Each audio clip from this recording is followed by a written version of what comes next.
எல்லாருக்கும் வணக்கம். இன்னைக்கு ஐபிஓ பத்தி பேச போறோம். எப்படி ஐபிஓ வந்து எப்படி ப்ராசஸ் பண்றாங்க அதை பத்தி பேசலாம், வாங்க போலாம். ஐபிஓன்றது இனிஷியல் பப்ளிக் ஆஃபரிங் தான். அது வந்து பாத்தீங்கன்னா ஒரு பிரைவேட் என்டிட்டி. இப்போ நம்ம ஒரு கம்பெனி ஓபன் பண்றதுக்கு முன்னாடி பிரைவேட்டா தான் வச்சிருப்போம், அது பப்ளிக்ல விட மாட்டோம். ஐபிஓ வந்து எதுக்கு அப்ளை பண்றாங்கன்னா, ஒரு கம்பெனியை வந்து பிரைவேட்ல இருந்து பப்ளிக்கா மாத்துறதுக்கு தான் ஐபிஓ அப்ளை பண்றாங்க.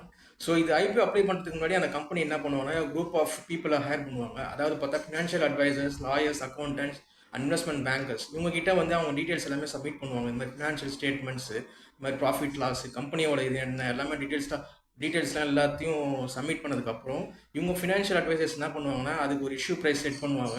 செட் பண்ணி அதோட வேல்யூவேஷன் எவ்வளோ, எல்லாம் வந்து ஃபினான்ஷியல் ரிப்போர்ட்டிங் எப்படி இருக்குது, கடைசி 1 இயரோட ப்ராஃபிட் லாஸ் எப்படி இருக்குன்னு சொல்லிட்டு எல்லாத்தையும் வந்து ஆன் கோ த்ரூ பண்ணதுக்கு அப்புறம் இவங்க என்ன பண்ணுவாங்க, இவங்க செபியை நாடுவாங்க. செபி எதுக்குன்னா, செபி தான் ரெகுலேட்டரி.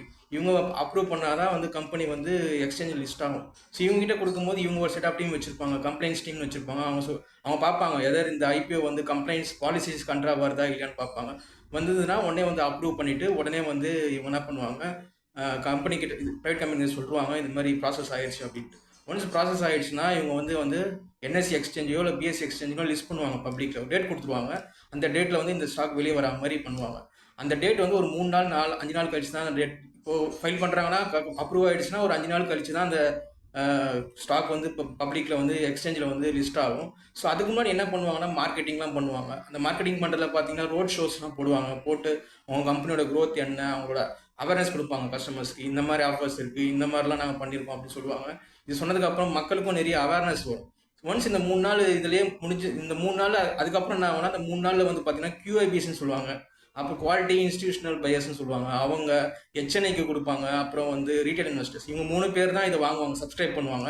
இவங்க 3 பேரும் சப்ஸ்கிரைப் பண்ணதுக்கு அப்புறம் தான் வந்து பார்த்தீங்கன்னா ஒரு அலாட்மெண்ட் டேட் கொடுப்பாங்க. அந்த அலாட்மெண்ட் டேட்டில் தான் தெரியும் எத்தனை பேருக்கு வந்து அலாட்மெண்ட் கிடைச்சிருக்கு கிடைக்கலன்னு. அலாட்மெண்ட் கிடைச்சவங்களுக்கு தான் சில பேருக்குலாம் லக் இருக்கும். அதனால வந்து லிஸ்டிங் டேட் அன்னைக்கு நல்லா ப்ராஃபிட் பண்ணுவாங்க. ஸோ இவ்வளோ தான் ஐபிஓ ப்ராசஸ், இப்படி தான் ஒர்க் ஆகுது.